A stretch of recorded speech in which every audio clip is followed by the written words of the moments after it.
प्रिय मित्रों नमस्कार। मैं ओपी शर्मा ज्योतिषाचार्य नैवेद्य ज्योतिष परामर्श केंद्र में पुनः स्वागत करता हूँ आप। और वृषभ लग्न में राहु की बात करते हैं तो राहु आज पंचम में हम देखते हैं। तो यहाँ जब राहु पंचम में शुभ भाव है, बुध की राशि है, किस राशि में किस ग्रह के साथ है स्वतंत्र रूप से राहु होने अगर यहाँ पर केंद्र का स्वामी अगर बैठ जाता है तो राहु केंद्र त्रिकोण का राजयोग बना देता है। भाव की राहु हो स्वतंत्र रूप से अगर राहु होने पर भाव की हानि करता है। संतान, उच्च शिक्षा, ज्ञान, बुद्धि, विवेक की हानि होती है। प्रेम करेंगे तो प्रेम में धोखा दे सकते हैं, गार्जियन को धोखा देंगे और तिकड़म लगाकर ये सफल होंगे। तो ये यहाँ पे तिकड़मी इनका नेचर होगा। एकेडमिक शिक्षा से इनका राहु का यहाँ कोई लेना देना नहीं है। तिकड़म करके पास होने की कोशिश करेंगे यहाँ पर। और विवेक का भाव है तो विवेक गलत दिशा में विवेक अपना इस्तेमाल कर सकते हैं। यहाँ पॉलिटिशियंस टाइप के व्यक्ति होंगे, कूटनीतिक बुद्धि इनकी होगी और संतान से संबंधित ही समस्या भी पैदा कर सकता है। और यहाँ दूसरे नंबर का भी भाव करेगा तो बुद्धि से धन कमाने का प्रयास भी ये करेंगे और कुटुंबों से में पॉलिटिक्स करेंगे, राजनीति करेंगे, कुटुंबों से दूर हो सकते हैं, इस तरह के होगा। अब यहाँ से राहु की जो दृष्टि है वो अशुभ दृष्टि पहली नवे पर, फिर लाभ पर और फिर लगन पर। तो नवे में पिता, धर्म आदि की हानि हो, नास्तिक हो सकते हैं या अनट्रेडिशनल धर्म फॉलो करें। और लाभ भाव पर दृष्टि होने पर लाभ में निरंतरता नहीं रहेगी जब राहु की दृष्टि होगी। और लगन पे पड़ेगा तो लगन में ये भ्रमपूर्ण स्थिति ये पैदा करेंगे, व्यक्ति को मानसिक तनाव देंगे, स्वास्थ्य संबंधी पीड़ा दे सकते हैं और विवेक से भटका सकते हैं। ये अनावश्यक रूप से व्यक्ति को जो जातक है उसको भटकाएंगे। तो पंचम में इस तरह से फल देंगे ये। और इनकी दशा में शिक्षा में अवरोध भी पैदा हो सकता है। ये शिक्षा का भाव भी उच्च शिक्षा का।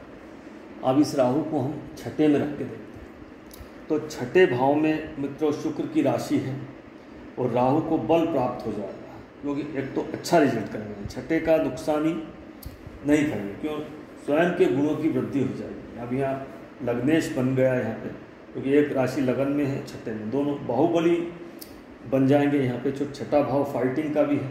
अशुभ भाव है तो अशुभ ग्रह बहुत अच्छा फल करते हैं। योजना बनाकर षड्यंत्र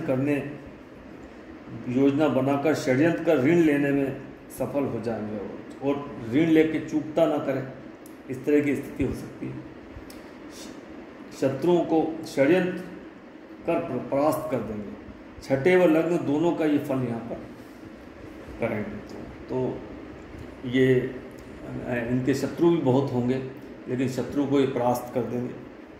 तो इस तरह की स्थिति होगी। अब यहाँ पे राहु की जो दृष्टि होगी वो दशम पे होगी। तो दशम में कैरियर में उतार चढ़ाव, कैरियर में अस्थिरता, कैरियर और अपने जो कार्य क्षेत्र वहाँ भी पॉलिटिक्स करेंगे।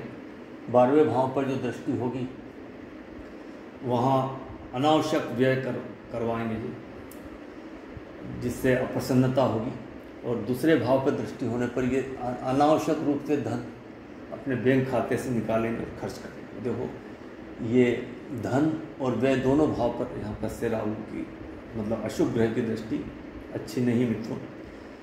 और कुटुंबों से बैर भाव करेंगे। तो अब ये राहु यहाँ पर इस तरह से फल देंगे। अब राहु को हम सप्तम में देते हैं। तो सप्तम भाव जो है मंगल की राशि में स्थित मंगल के गुण को लेकर कार्य करेंगे। भोग विलास में रत, सांसारिक सुख प्राप्त करने वाले, सांसारिक सुख प्राप्त करने के लिए कुछ भी करेंगे। राहु ईमानदारी से दाम्पत्य जीवन निर्वाह नहीं करेंगे। राहु को यहाँ भ्रमपूर्ण स्थिति करेंगे, बोलेंगे कुछ और करेंगे कुछ और, अपने स्पाउस से कुछ बोलेंगे करेंगे कुछ और जो करेंगे वो बोलेंगे नहीं, इस तरह से स्थिति रहेगी। तो द्वादश का भी कार्य, ये द्वादश भाव का भी स्वामी यहाँ पे होगा। तो ये द्वादश भाव जो कि छुपने का है या हिडन कुछ एक्टिविटीज़ भी करेंगे। अपव्ययी होंगे, यहाँ से मन को प्रभावित करेगा ये। काल पुरुष में मंगल लग्न का स्वामी, योजना बनाने में निपुण होंगे, अर्थात लॉयल्टी का से ढोंग करेंगे पति पत्नी आपस में। यहाँ का राहु ढोंग करेंगे, अपने स्पाउस से लॉयल नहीं रहेंगे, वफादार नहीं, इस तरह की स्थिति रहेगी। और पार्टनरशिप होगी अगर बिजनेस में, वहाँ भी इसी स्थिति रहेगी। इनकी चिटिंग एबिलिटी रहेगी, चिटिंग मेंटेलिटी रहेगी। और इनकी दृष्टियाँ जो है लाभ, लगन और तृतीय पे पड़ेगी, तो तीनों भाव का नुकसान करेंगे। इनकम में जो आएगी उसमें अस्थिरता, निरंतरता नहीं, बड़े भाई से संबंध खराब, लगन पे दृष्टि है तो लगन जातक जो है भ्रमित रहेगा। और चिटिंग एबिलिटी स्वयं में भी हो जाएगी, जब राहु की दृष्टि पड़ेगी तो मन को खराब करेगा, उसका जो विवेक है उसको नुकसान पहुंचाएगा, मेलिफाइड करेगा। और शारीरिक हानि भी दे सकते हैं, मानसिक तनाव भी दे सकते हैं, हर तरह का नुकसान राहु दे सकता है। राहु सबसे अशुभ है। राहु यदि की दृष्टि अगर तीसरे में पड़ेगी तो पराक्रम की हानि और स्पोर्ट्स, कला आदि में अगर इंटरेस्ट रखते हैं तो उसमें सफल नहीं होते हैं।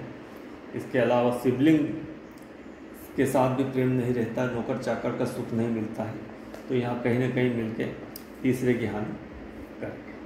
अब राहु को हम अष्टम में रखते हैं, तो राहु का अष्टम में बहुत खराब प्रभाव होता है मित्रों। अष्टम भाव में राहु बहुत खराब, अशुभ ग्रह है, दुख स्थान है, समस्त ग्रहों की हानि यह अष्टम में हो जाती है। बाहुबल में कमज़ोर हो जाएंगे, योजना बनाने में कमज़ोर होंगे। अष्टम के साथ लाभ का फल भी करेगा, क्योंकि यहाँ एक राशि इसके लाभ में भी, तो लाभ में भी कमी कर देंगे, लाभ में बल्कि लाभ की जगह हानि हो जाएगी। तो कोई फल अच्छा नहीं यहाँ का। काल पुरुष में गुरु 9, 12 का स्वामी है, काल पुरुष का फल भी करेंगे, उसमें फल की हानि होगी, क्योंकि ये काल पुरुष में जो 9वीं राशि है वो कहाँ जाती है, भाग्य भाव में जाती है। तो इस तरह से अष्टम में ये चोट चपेट एक्सीडेंट आदि अष्टम का फल करेंगे। चोट चपेट एक्सीडेंट कई बात होगी। रिसर्च में असफल होंगे और ध्यान साधना आराधना में भी रुचि नहीं रहेगी। और हिडन कोई ऐसे काम करे जिससे उनको दिक्कतें आए, तो ये राहु के अष्टम के फल है। और इसकी जो दृष्टियां हैं वो यहाँ देंगे व्यय भाव में, तो व्यय अनावश्यक व्यय। फिर इसके बाद धन भाव में अनावश्यक रूप से धन निकालेंगे। और यहाँ दृष्टि राहु जब दृष्टि देगा तो राइट आई को भी नुकसान पहुँचा सकते हैं, कुटुंब की हानि कर सकते हैं। और यहाँ से ये चतुर्थ में दृष्टि देंगे तो चतुर्थ की भी हानि कर देंगे। तो माता, भूमि, भवन, मकान, वाहन, इससे संबंधित हानि हो, मानसिक तनाव हो, और घर से दूर कर दे, घर से दूर, घर रुकने ही नहीं दे, घर से भगाते रहें इधर उधर। तो ये राहु के पंचम से अष्टम तक के फल कहने का प्रयास किया गया मित्रों। वीडियो अच्छा लगता है तो वीडियो को लाइक कीजिए, चैनल को शेयर सब्सक्राइब कीजिए मित्रों। वीडियो पूरा देखा इसके लिए धन्यवाद। और हम राहु से संबंधित अंतिम वीडियो 9 से 12वें भाव तक में आपसे पुनः मुलाकात करते हैं। तब तक इजाज़त दीजिए मित्रों, नमस्कार।